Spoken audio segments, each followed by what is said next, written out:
kayak fishing is not too expensive. Now, it can be expensive, but it's definitely not too expensive. So when we were getting ready to do this video, Austin and I were having a pretty in-depth discussion. In fact, this is the second time I'm shooting the video because the first time I shot it, Austin made a really good point. He said, dude, you got to make the distinction between tournament fishing and regular fishing. And I think in the world of both bass boat fishing and kayak fishing, we do kind of have a tendency to not think about that, or to at least not frame up the conversations properly.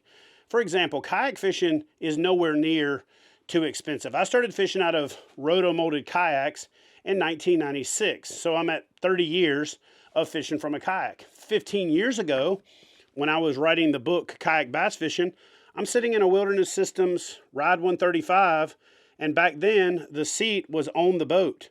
And when I say on the boat, when you sat on the boat, when you sat on top, you actually sat on top of the kayak with a little, I don't know, 1/8 piece of foam, maybe 1/4 piece of foam with your legs straight out in front of you, and standing up was like a circus act. That's why we had to have stand-up assist straps.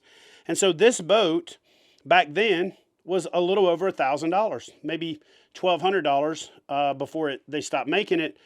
But this boat was nowhere near as advanced as a number of fishing kayaks out there, like the Old Town Topwater, the New Canoe Flint, the Bonafide RS 117, and a litany of other, even like some of the Alibaba boats and Lifetime boats that are out there. I reject the argument that kayak fishing has gotten too expensive because there are so many more kayaks at or around $1,000 plus or minus a couple hundred than there were when I got started kayak fishing. And in fact, unlike in the world of economics where I don't think the trickle-down effect really works, it does work in the world of sporting goods, electronics, pretty much any consumer product.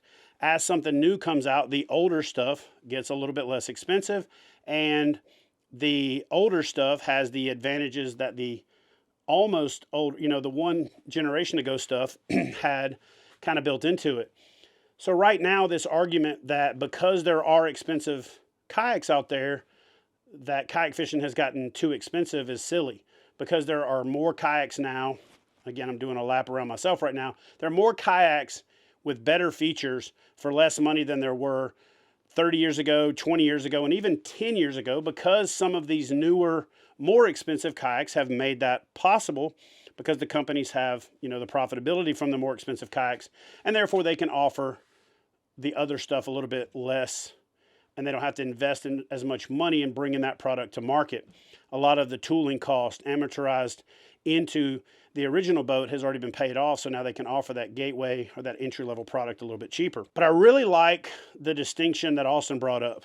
And I see these arguments, and we see these arguments all the time, and we kind of laugh about it. Oh, you don't need all that stuff to fish. You don't. You really don't. You don't need a depth finder. You don't need a motor. You don't need any of that. What happens is that when folks start competing, they're looking for the competitive edge, okay? When you become an athlete, you're going to the gym because you want to be more fit. You want to be stronger. You want to have better endurance. When you become a fisherman that fishes professionally, you want to go further. You want to get there faster. You want to fish more efficiently. You want to have the most sensitive rods. You want to have the most, the fanciest lures, the most effective techniques, and all that is part of your arsenal, partially because of really good marketing, because all things have to catch fishermen first before they catch fish, and partially because they are a competitive advantage. Like, for example, even the people that argue for forward-facing sonar act like it's not some kind of advantage, which, by the way, is the dumbest argument out there. If it's not an advantage, why the hell are you spending $3, $4, $5, $6, $7, $8, $10,000 to get it? You're damn right it's an advantage. If it wasn't an advantage, you wouldn't be using it. This argument came up when motors came out. I actually did a video about, probably 12 years ago, called The Unfair Advantage, where people were saying, oh, motors are not that big of an advantage. You still got to catch them, and you still got, yeah, okay. But all things being equal, the motor is an unfair advantage if you don't have one. The difference is the definition of fair when it comes to competition is that the same rules apply to everyone. In fact, that is the only definition that can ever truly be used to determine a level playing field. If not, then knowledge is always in the advantage of the person who's been doing it forever, or there's locals, or there's all. So you'd have to have 100 different handicaps. Oh, that guy's not, he's only got 20 years experience, so he's got a 0.2 pound per fish catch advantage. No, it's stupid. The only definition of fair is that the same rules apply to everybody. So when it comes to limiting technology, it gets tough, because where do you draw the line?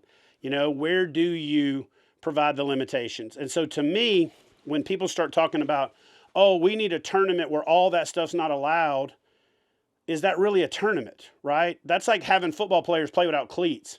Hey, you just got to get out there and run in the bare damn feet like real man, like they used to do back in the day. And you're able to cut real fast with them fancy shoes on that grip the concrete. You know what I'm saying? Like, you shouldn't be able to study tape to learn things. You shouldn't have the little flag at the top of the pole to know which way to kick the ball so that it goes through. I mean, honestly, that argument can go on and on and on and on and on. The only real definition of fair when it comes to competition is that the same rules apply to everyone. Now, the argument about is stuff too expensive, again, I don't think there's any merit to it, because there's now cheaper and less expensive electronics than there ever was before. There are things that you get now that are cheaper. In fact, hey, grab that graph for me real quick.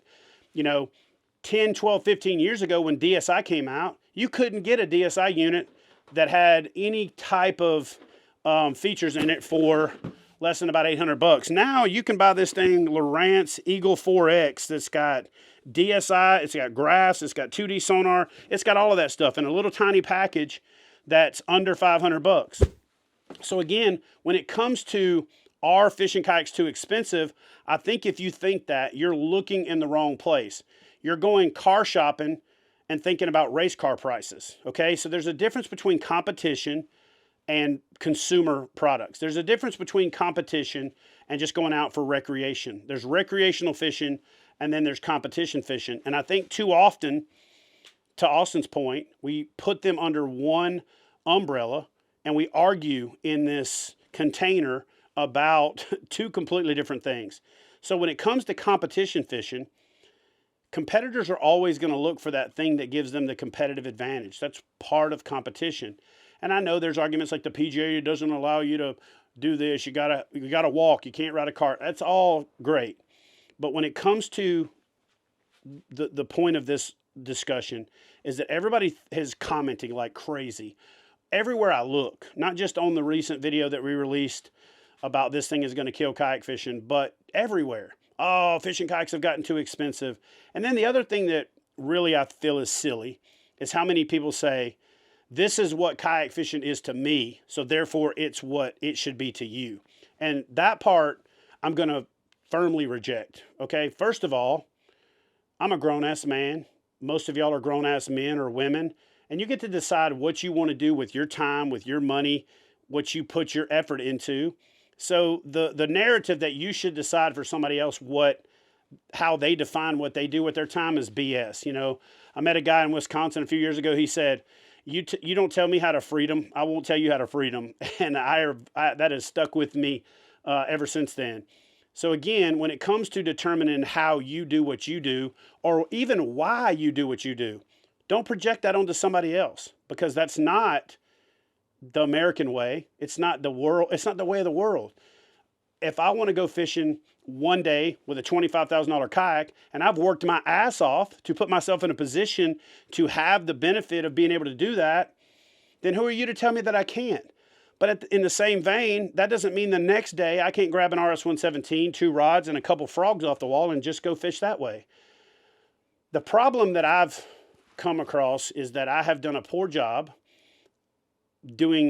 representing both, representing what I used to do in this book right here when I had a paddle in my hand and no fancy kayaks. And now that the kayaks have gotten fancy, I've had a lot more, time, effort, and energy devoted to promoting that kind of content. So the way that I want to end this video is to also say there's competitive fishing, there's regular recreational fishing, and you really need to determine which one you are and stop trying to assign the same rules to both camps. They really are two completely different things. Now, before I jump into the next topic, which is going to be influencer marketing, of which I'm also guilty, I want to say that this video And this channel in general is brought to you by kayakbassfishing.com. So y'all do me a favor and head over to kayakbassfishing.com/join, or you can scan this QR code thingamajigger right here on your screen, or you can also go down to the description box and click on the link and consider supporting the channel by supporting KBF. When you join KBF, you get back 10 times minimum what you put into it, as well as exclusive deals, discounts, giveaways, promotions that are exclusive to KBF members. I think it's the best deal in fishing, and it's definitely the best way to support this channel. So before we go any further, y'all do me a favor and consider supporting the channel by joining Kayak Bass Fishing, or KBF as we like to call it. Now, the last thing I want to get into is influencer marketing. And I'm also guilty of this myself because this is how I make a living. But I want to say that to a certain extent, you have to look at the world of promotion of kayaks and fishing kayaks through the lens of how influencers make a living and how the companies promote and market their products. So for example, when a new expensive fishing kayak comes out, a company hires a marketing firm or a group to go out and get what's called earned media. So they send out a blanket email to a bunch of influencers, and next thing you know, you got 30 people doing videos on a kayak they would never buy, they wouldn't spend their hard-earned money on. They're promoting it to you, but they also don't promote other stuff. And listen, I can tell you unequivocally, there have been instances where I've used products that I probably wouldn't have bought, that I didn't buy, but you don't see me continue to use it and promote it. I just gave you the pros and cons of it. Anything that you see me using from a company, I buy. Okay, I'm sponsored by companies because I use their product. I don't use their product because I'm sponsored by them. In fact, Lowrance, for example, didn't have a sponsorship with Lowrance for about 5 years between when I was sponsored by him and last year when we started working out a deal with product again. But I kept buying Lowrance. I kept using Lowrance because the way I look at it is if I expect you to spend your hard-earned money on it, I better be willing to do the same damn thing. In fact, this year with my sponsorship deal with Bonafide, the more expensive fishing kayaks ate up my allotment, and I still wanted to get an RS-117 and a RVR for the fleet, so I bought them. And again, I'm not asking for some kind of pat on the back, but that's the kind of way that I like to fish. And because, companies want the latest, greatest thing promoted the most, my allocation through the sponsorship was for the more expensive boats, the XTR 130 and the PWR 129. The problem is I've also been selfish in that when I go fishing for me, I don't want to take a bunch of crap when I don't want to. There's times that I want to, and there's times that I love that, hooking up the trailer, taking the graphs, going out there and learning the fishery and dissecting it with forward-facing sonar and, side scan and playing the game of getting better at learning. I'm a big fan of getting better at learning. But then there's the dog days of summer when I don't want to be out there fighting wake boats and, getting beat up in the sun, that I just want to grab a kayak, go to a shady river and float down the river. And I don't want to have 5 extra batteries and poles and cameras and all that kind of stuff. And so I've been selfish in that I haven't shared that stuff. So I'm going to get back to doing that stuff. I'm going to get back to sharing that stuff. I'm going to, force that little knucklehead over there to jump in. I'm not to say force. It's really not that hard, but we're going to start making a concerted effort to doing more content where we don't normally film it for the sake of filming it to bring you guys along for the ride, because I do firmly believe when it really comes down to it, the core of kayak fishing is a paddle, a PFD, a couple of rods, and a couple of boxes of stuff. All this other stuff is the evolution of closing the gap between boat fishing and kayak fishing. Is it still kayak fishing? I don't know, to be honest with you. If I had to be put gun to head, is that kayak fishing? Probably not, but it's still the same people, the same adventurous spirit, the same mindset. And as guys get older and gals get older and their physical limitations get worse and worse, I don't want to tell that person, hey, you can't fish anymore because you can't sit down in a kayak. You can't load and unload it off the top of your car because you think kayak fishing, if you got a trailer, it ain't kayak fishing anymore. It's silly, okay? So you don't tell me how to free them. I won't tell you how to free them. Let's not tell each other how to free them. Let's just identify with the folks that do the things that we do. But I will tell you straight up, again, no gun to my head. You don't even have to put the gun to my head. if for the rest of my life, if I could only fish out of an RS-117 and a paddle with a couple of rods, a couple frog lures and some Senkos and maybe a couple jigs, and or I had to choose between that and a $25,000 bona fide XTR with Torpedo and a power pole move and all the greatest things, again, gun to head, I got to choose one, or just being put on the spot. I'm choosing the RS-117 and dragging the kayak through the woods and easily getting into rivers and places that I catch them where others can't, because to me, that's what got me into kayak fishing. That's what's kept me in kayak fishing. All the other stuff is great. I'm not going to stop doing it because I thoroughly enjoy that part of it too. Again, I feel like I've worked my ass off to put myself in a position to be able to do that. And therefore I'm going to.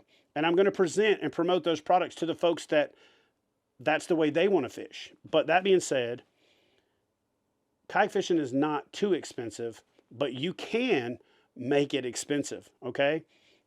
But remember the difference between competitive fishing and recreational fishing, and remember the difference between influencer marketing and marketing of products that you're going to, specifically use. We all get paid. We're not hiding from it, just like I'm not hiding from the fact that there's advantages in motors and graphs and all that other stuff. We all get paid to promote products. You have to decide, is that promotion, honest? Is that promotion valid? And to me, as long as the person's using the product the way that they're saying you should, that is an honest review. That is an honest application of using that product. It might not even be what they would use if given and if left only to their devices, but they've also worked their butt off to the point where they put themselves in a position to have that opportunity as well. So continue to challenge us as content creators. Continue to challenge yourself to ask you, what do you really enjoy? And focus more on doing that. But don't get yourself wrapped around the axle by going out and criticizing what other people do, because the way they do it ain't the way you do it. Because all you're doing is frustrating yourself. And, my papa used to have this saying, didn't make any sense to me. He said it my whole life, and about 16 or 17, finally the light bulb went off. Being mad at somebody else for something that they do is like drinking poison and expecting it to kill them. So don't get mad at somebody for doing something you don't do because it ain't the way you would do it, because they're not doing it because it's what you want to do. They're doing it because it's what they want to do. So anyway, y'all light up the comment section. Let me know your thoughts on this video, this topic, and give me some ideas for a topic for the next video, and we'll see you guys in the next one.